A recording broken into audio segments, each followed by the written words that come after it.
नमस्कार, hello and welcome to all. आप सभी का स्वागत है genius academic and competitive classes में। तो कैसे हो आप लोग? आई होप अच्छे होंगे। जैसा कि हमारी पिछली स्लाइड चल रही थी बायोलॉजी की, और काफ़ी दिनों से हमारी बायोलॉजी की स्लाइड नहीं आई हुई है। तो दोस्तों आज हम बायोलॉजी की स्लाइड के बारे में चर्चा करेंगे, जिसमें हम चर्चा कर रहे थे biology class 12 chapter 3 human reproduction या फिर मानव जनन वाले टॉपिक के बारे में चर्चा कर रहे थे, जिसमें हमने male reproductive system, female reproductive system आदि के बारे में चर्चा कर ली है। यदि आपने वो वाली वीडियो दोस्तों नहीं देखी है तो आई बटन पर क्लिक करके सबसे पहले उन वीडियो को देख लें, जिससे आपको कंटेंट अच्छे तरीके से समझ में आ जाए। और आज का जो टॉपिक है हमारा युग्मक जनन क्या होते हैं, उस पर चर्चा करने वाले हैं, जो आपका दोस्तों बोर्ड एग्जाम से बहुत ही इंपॉर्टेंट क्वेश्चन है, बहुत ज्यादा पूछा जाता है और बहुत बार बनने के चांस रहते हैं। और इससे पहले हमने जो वीडियो अपलोड किए हैं उनसे तो श्योर आपका 100% फीमेल रिप्रोडक्टिव सिस्टम या फिर मेल रिप्रोडक्टिव सिस्टम से एक ना एक क्वेश्चन आना है विद फिगर के, यानी कि उसमें चित्र सहित पूछेगा, नामांकित चित्र सहित समझाइए, इस तरीके से क्वेश्चन उसमें दिया होगा। आज का जो टॉपिक है हमारा वो है दोस्तों युग्मक जनन किसे कहते हैं या युग्मक जनन क्या होता है। क्वेश्चन हम चर्चा करेंगे। जो टॉपिक है हमारा आज का युग्मक जनन, युग्मक जनन किसे कहते हैं। गैमेटोजेनेसिस, जिसको बोलते हैं अंग्रेजी में हमने गैमेटोजेनेसिस,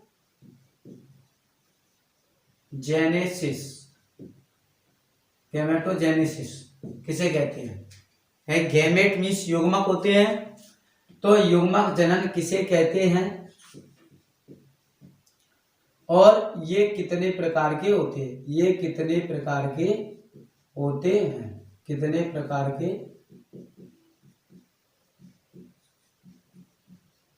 होते हैं। तो युग्मक जनन क्या होता है, पहले हम इसके बारे में समझ ले रहे हैं। युग्मक जनन क्या होता है या गैमेटोजेनेसिस क्या होता है। तो गैमेटोजेनेसिस क्या होता है, जैसे युग्मक क्या होते हैं, जैसे कि मेल एंड फीमेल। युग्मक मेल में क्या होते हैं, मेल में स्पर्म को युग्मक कहा जाता है और फीमेल में ओवम को युग्मक कहा जाता है। इसको कहा जाता है ओवम को युग्मक कहा जाता है। यानी कि ये मेल युग्मक है या मेल गैमेट्स है, इसको क्या कहेंगे, मेल गैमेट्स कहेंगे। और ये आपका ओवम जो है वो आपका क्या है, फीमेल गैमेट्स है। क्या है, फीमेल गैमेट्स है, फीमेल गैमेट्स है। तो इनके निर्माण की क्रिया यानी युग्मक जनन किसे कहते हैं, किस प्रकार होता है। जैसे कि हमने आपको जब फीमेल रिप्रोडक्टिव सिस्टम पढ़ाया था, मेल रिप्रोडक्टिव सिस्टम पढ़ाया था, उसमें मेल में क्या होते हैं, मान के चलिए मेल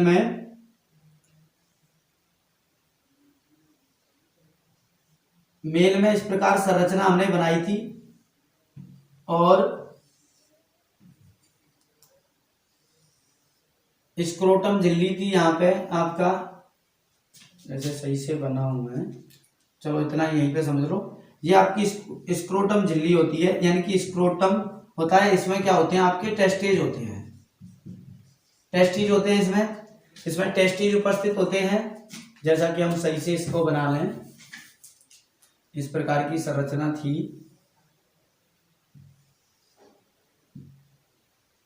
यहाँ पे आपका होता है, क्या होता है, यहाँ पे आपका होता है मूत्राशय,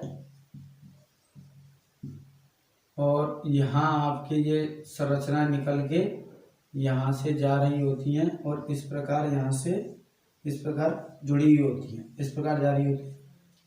और फीमेल रिप्रोडक्टिव जो बनाया था हमने वो इस प्रकार संरचना पे चर्चा की थी हमने।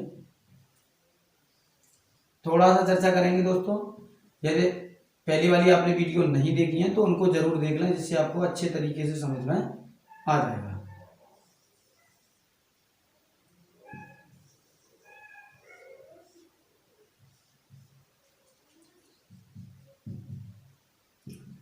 तो ये आपकी क्या होती है, ओवेरी होती है, और ये यहाँ पे क्या होती है, ब्रसड होती है। वृषण होते हैं। यहाँ क्या होती है आपकी ओवेरी होती है, ओवरी, जिसमें क्या होते हैं आपके अंडाशय होते हैं। क्या होते हैं? अंडाशय, अंडाशय होते हैं। और यहाँ पे आपके जो स्क्रोटम झिल्ली होती है, बाहर वाली झिल्ली को स्क्रोटम कहते हैं, स्क्रोटम।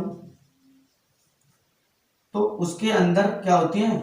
टेस्टिज होते हैं, यानी कि वृषण होते हैं। क्या होते हैं? वृषण होते हैं। तो वृषण क्या करते हैं? वृषण स्पर्म का निर्माण करते हैं। किसका निर्माण करते हैं? स्पर्म का निर्माण करते हैं। स्पर्म यानी कि जो मेल गैमेट्स होते हैं, या कह सकते हैं नर युग्मक कह सकते हैं। क्या कह सकते हैं? नर युग्मक होते हैं, जिसको हिंदी में बात करें तो हम क्या कहते हैं? शुक्राणु कहते हैं। क्या कहते हैं? शुक्राणु कहते हैं। और जो फीमेल गैमेट्स होते हैं उनको यानी कि उनका निर्माण कहाँ होता है? अंडाशय में होता है, ओवरी में, जिसको हम क्या कहते हैं? अंडाणु कहते हैं। क्या कहते हैं? अंडाणु कहते हैं। तो ये इनका निर्माण कहाँ होता है? अंडाशय में होता है। ये आपका जो पार्ट होता है, ये आपका जो पार्ट होता है, ये आपका पार्ट, ये क्या होता है? आपका यूटेरस होता है। क्या होता है? यूटेरस होता है। ये आपको पता है। फैलोपियन ट्यूब होती है, फैलोपियन ट्यूब, ठीक है। और यहां से आपका क्या होता है? यहाँ आपका कर्विक्स, और ये आपका वजाइना। इन सब के बारे में हम चर्चा कर चुके हैं। और ये आपका होता है पेनिस, या फिर इसको बोलते हैं हम शिश्न, ठीक है। ये आपके क्या होते हैं? टेस्टेज होते हैं। तो इनमें क्या होता है? इनमें आपके टेस्टेज में स्पर्म का निर्माण होता है, ओवरी में अंडाशय का निर्माण होता है। तो इनके बारे में ही आज हम चर्चा करने वाले हैं, युग्मक जनन क्या होता है। आई होप आपको इतनी चीज थोड़ी बहुत समझ में आ गई होगी। यदि आपको डीपली जानना है इनके बारे में तो हमने पहले वीडियो अपलोड कर दी है, आप उसको देख लेना। आई बटन पर क्लिक करके उस वीडियो को आप देख सकते हो। तो दोस्तों आइए आज के सेशन पे हम अब स्टार्ट करते हैं। तो सबसे पहला टॉपिक हमारा क्या है? सबसे पहला हमारा टॉपिक है युग्मक जनन। युग्मक जनन, या कह सकते हैं गैमेटोजेनेसिस। गैमेटोजेनेसिस किसे कहते हैं? तो गैमेटोजेनेसिस यानी कि युग्मक जनन क्या होता है? तो युग्मकों के निर्माण की क्रिया क्या कहलाती है? युग्मक जनन कहलाती है। युग्मकों के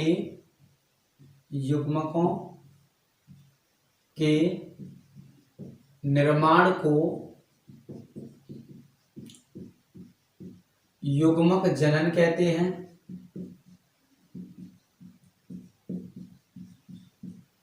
युग्मकों के निर्माण को क्या कहते हैं हम? युग्मक जनन कहते हैं।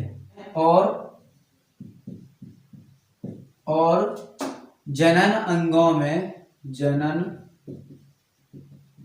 जनन अंगों में उपस्थित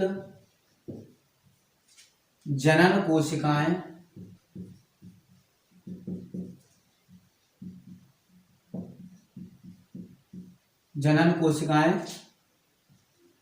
इनका निर्माण करती हैं। इनका क्या करती हैं? निर्माण करती हैं। युग्मकों के निर्माण को युग्मक जनन कहते हैं। और जनन अंगों में उपस्थित जनन कोशिकाएं इनका निर्माण करती हैं। यह लैंगिक जनन की प्रथम अवस्था होती है। यह लैंगिक जनन की क्या होती है? प्रथम अवस्था होती है। नर युग्मक शुक्राणुओं का निर्माण किसमें होता है? वृषण में होता है। नर युग्मक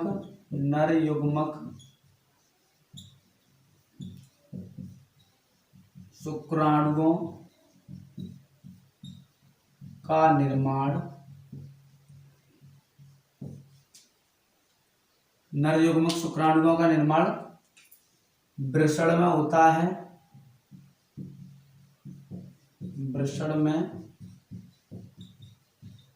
है। और मादा युग्मक का नर युग्मक शुक्राणुओं का निर्माण कहाँ होता है? वृषण में। मादा युग्मक अंडाणुओं का निर्माण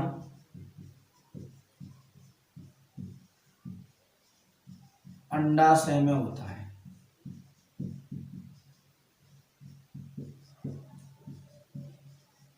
अंडाशय में होता है। तो युग्मक जनन क्या होता है? युग्मकों के निर्माण को ही हम क्या कहते हैं? युग्मक जनन कहते हैं। और यह जनन अंगों में उपस्थित जनन कोशिकाएं इनका निर्माण करती हैं। किसका? युग्मकों का। यह लैंगिक जनन की प्रथम प्रावस्था होती है। नर युग्मक शुक्राणुओं का निर्माण कहाँ होता है? वृषण में होता है। मादा युग्मक अंडाणुओं का निर्माण कहाँ होता है? अंडाशय में होता है। अब देखते हैं इनके प्रकार के बारे में। ये कितने प्रकार के होते हैं? तो ये 2 प्रकार के होते हैं। ये 2 प्रकार के होते हैं। ये 2 प्रकार के होते हैं। नंबर 1 शुक्रजनन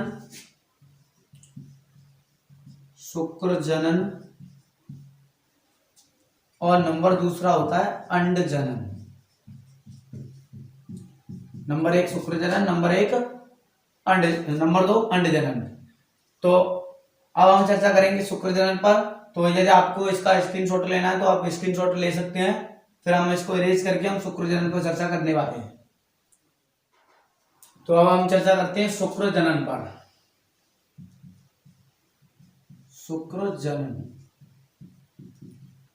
शुक्रजनन क्या होता है?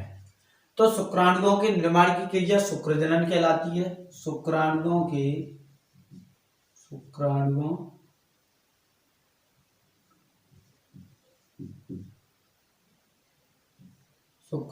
के निर्माण की क्रिया शुक्रजनन कहलाती है।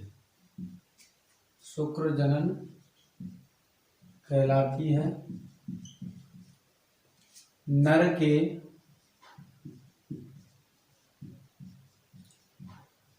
किशोरावस्था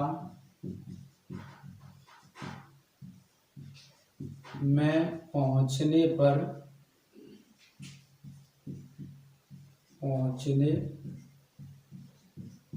शुक्रजनन प्रारंभ हो जाता है। शुक्रजनन प्रारंभ हो जाता है।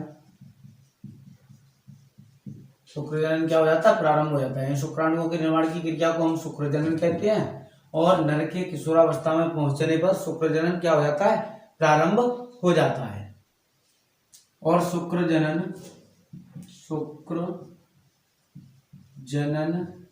की क्रिया वृषण की शुक्र नलिकाओं में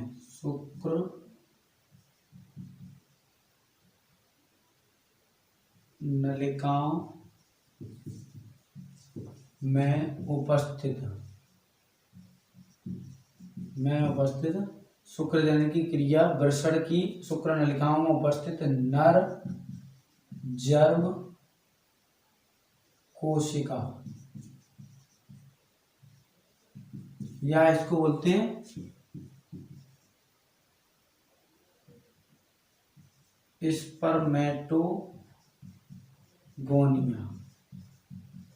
स्पर्मेटोगोनिया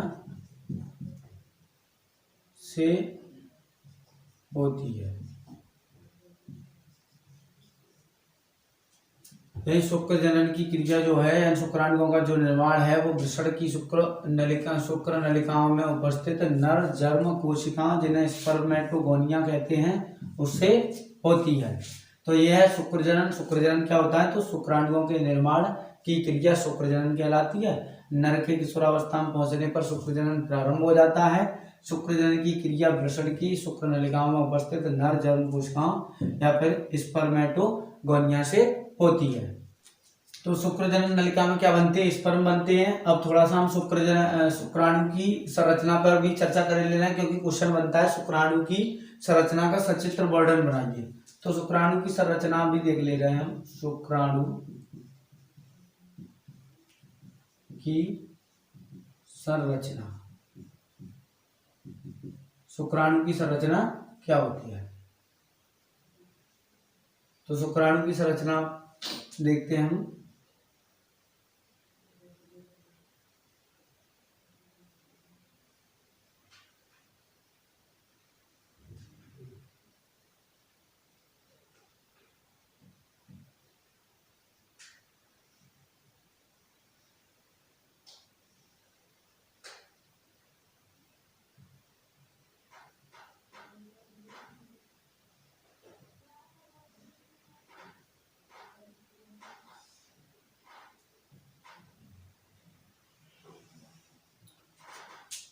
इस प्रकार लगभग शुक्राणु की संरचना होती है। इस पर लेयर इस प्रकार से बनी हुई होती है।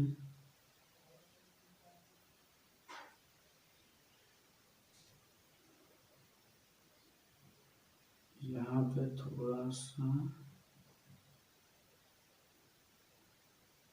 इस प्रकार का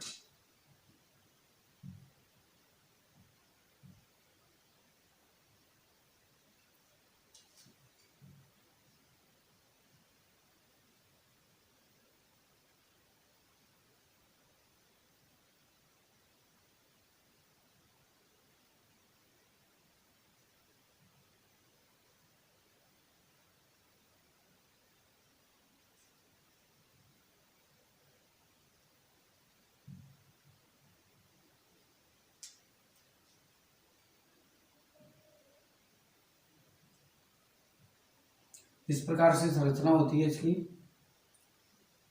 ये डार्क भाग हो जाएगा तुम्हारा।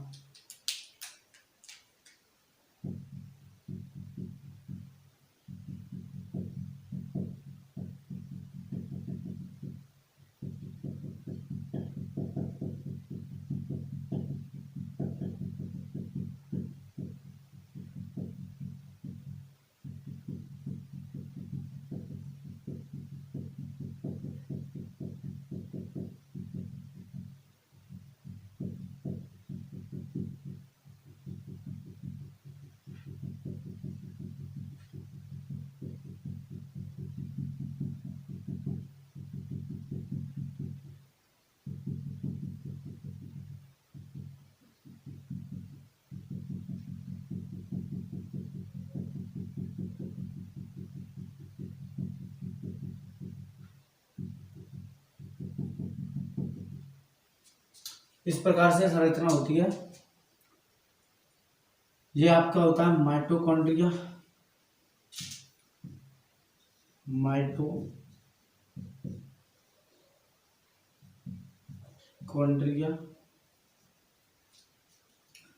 ये वाला हिस्सा यहां से लेके यहां तक आपका होता है सिर,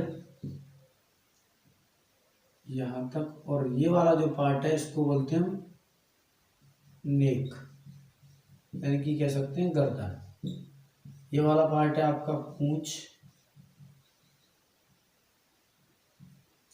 ये वाला पार्ट पूंछ है। इस ऊपरी पार्ट को बोलते हैं जीव द्रव्य कला, जीव द्रव्य कला। ये आपका होता है एक्रोसोम। ये आपका क्या होता है, एक्रोसोम। ये होता है आपका केंद्रक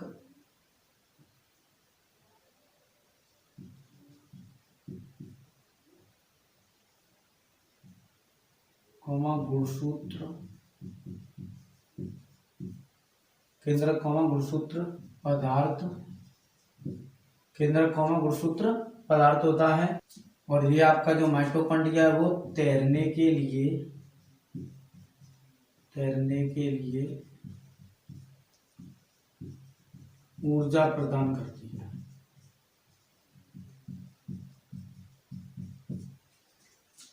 तैरने के लिए ऊर्जा प्रदान करती है। तो ये आपकी स्ट्रक्चर होता है एक शुक्राणु का। बाहर वाली लेयर होती है जीवद्रव्य कला, और उसके नीचे जो होता है उसको बोलते हैं हम एक्रोसोम कहते हैं। ये वाला इतना वाला पार्ट जो है वो आपका हेड या सिर कहलाता है। इसको बोलते हैं ग्रीवा, यानी कि नेक यानी कि गर्दन होती है, ग्रीवा भी कह सकते हैं इसको, ग्रीवा क्या कह सकते हैं, ग्रीवा। ये आपकी टेल हो गई यानी कि पूंछ हो गई, जिससे क्या है ये आगे बढ़ने में आसानी रहती है। और इसको ये क्या तैरने के लिए गति और ऊर्जा कौन प्रदान करता है, ये माइटोकॉन्ड्रिया होती है। इस वाले हिस्से में, बीच वाले हिस्से में जो इसको क्या करती है, माइटोकॉन्ड्रिया ऊर्जा प्रदान करती है, और इसमें केंद्रक व गुणसूत्र बनते हैं। ये आपकी हो गई शुक्राणु की संरचना। ये क्या होगी आपकी शुक्राणु की संरचना। तो आई होप आपको ये अच्छे तरीके से समझ में आ गया होगा। बोर्ड एग्जाम में क्वेश्चन बनता है शुक्राणु की संरचना का सचित्र वर्णन कीजिए। तो शुक्राणु को आपको बना लेना, ऊपर वाले लेयर को जीवद्रव्य, एक्रोसोम, फिर सिर, फिर नेक या फिर ग्रीवा, फिर क्या होता है आपका माइटोकॉन्ड्रिया, लास्ट में क्या होती है टेल यानी कि पूंछ। आई होप आपको समझ में आ गया होगा। स्क्रीनशॉट लेना चाहो तो आप स्क्रीनशॉट भी ले सकते हैं इसका। अब चर्चा करते हैं हम अंडे जनन पर।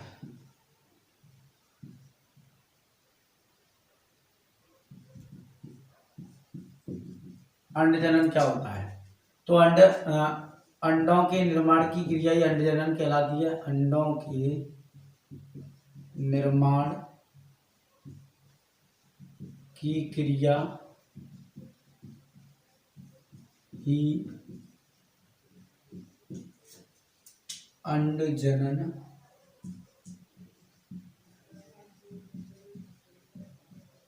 कहलाती है। अंड जनन कहलाती है। अंडों के निर्माण की क्रिया क्या कहलाती है, अंड जनन कहलाती है। स्त्री में अंड जनन की क्रिया भ्रूणावस्था में ही प्रारंभ हो जाती है। स्त्रियों में यानी स्त्री में अंड जनन की क्रिया भ्रूणावस्था में ही प्रारंभ हो जाती है। भ्रूणावस्था में ही प्रारंभ हो जाती है। जब स्त्री भ्रूण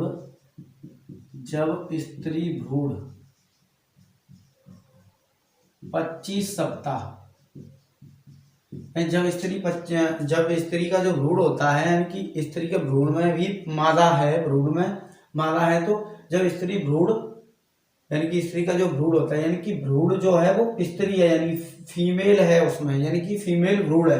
तो जब स्त्री भ्रूण 25 सप्ताह यानी कि 6 चौके 24 लगभग 6 माह 7 दिन का हो जाता है, तो उसमें क्या होती है अंड जनन की कोशिकाएं या अंड जनन बनना ही प्रारंभ हो जाता है। उसमें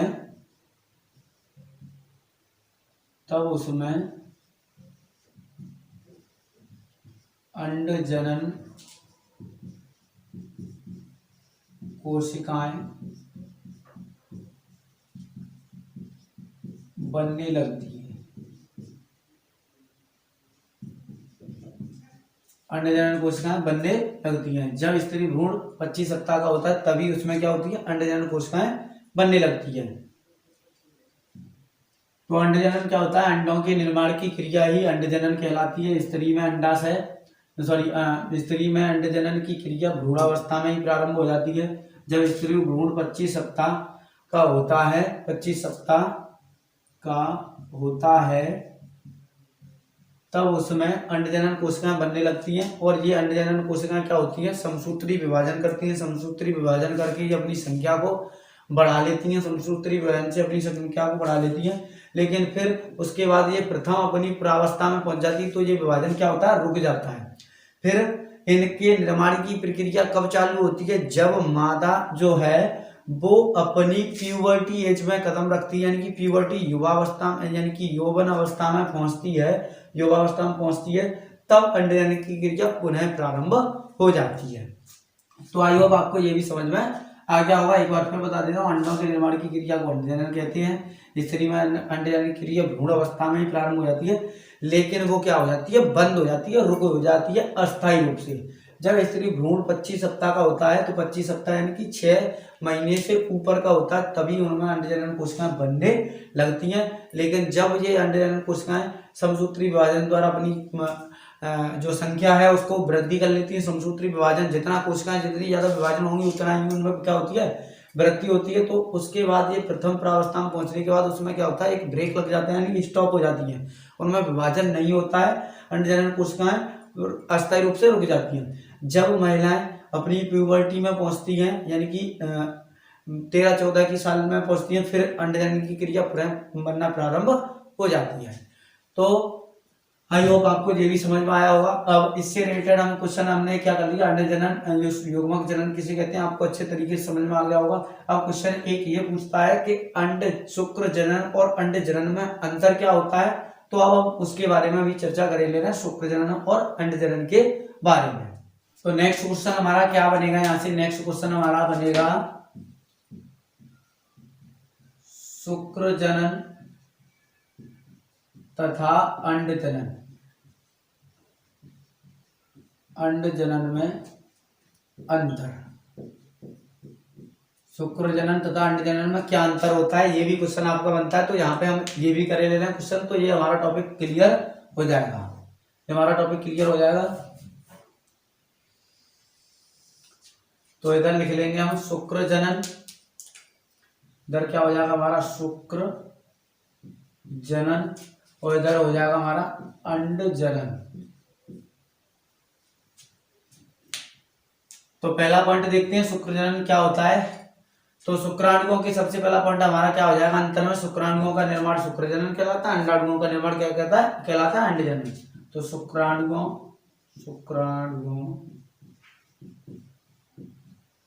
का निर्माण अंड जनन कहलाता है। और यहाँ पहला पॉइंट क्या हो जाएगा, अंडाणुओं का निर्माण, अंडाणुओं का निर्माण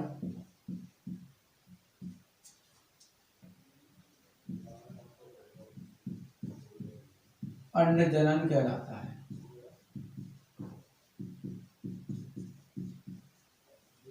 अंड जनन कहलाता है। अब दूसरा पॉइंट देखते हैं, दूसरा पॉइंट क्या होगा इसका। तो इनकी जो वृद्धि अवस्था होती है वो छोटी होती है,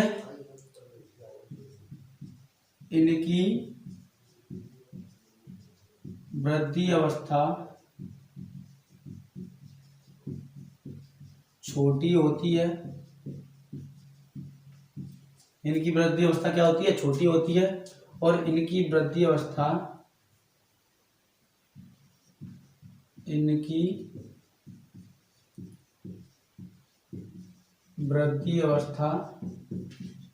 लंबी होती है, इनकी वृद्धि अवस्था क्या होती है, लंबी होती है। पॉइंट नंबर तीसरे के बारे में चर्चा करते हैं हम। शुक्राणुओं के चारों ओर, शुक्राणुओं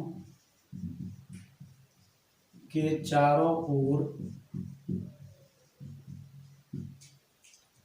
सुरक्षात्मक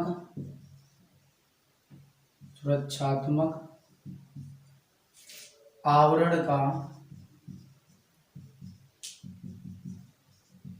निर्माण नहीं होता है।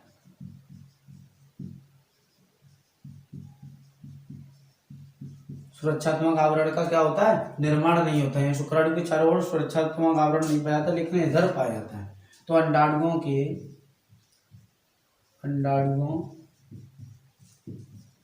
के चारों ओर सुरक्षात्मक आवरण का निर्माण होता है।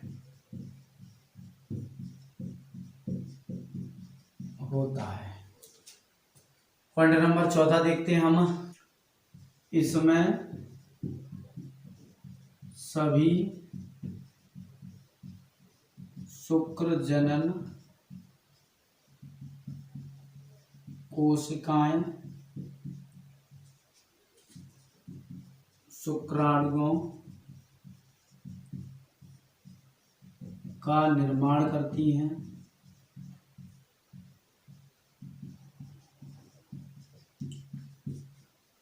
इसमें सभी शुक्रजनन कोशिकाएं शुक्राणुओं का क्या करती हैं, निर्माण करती हैं।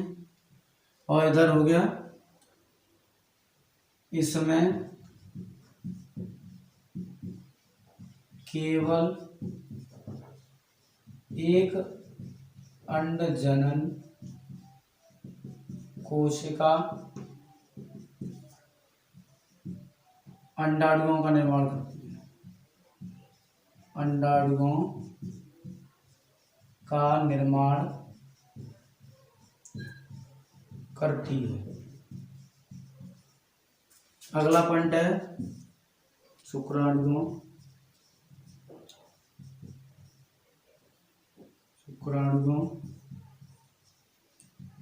का निर्माण जीवन भर होता है। 5वां पॉइंट है अंडाणुओं का निर्माण निश्चित समय के लिए, निश्चित अवधि के लिए होता है। यानी अंडाणुओं का निर्माण निश्चित समय के लिए होता है।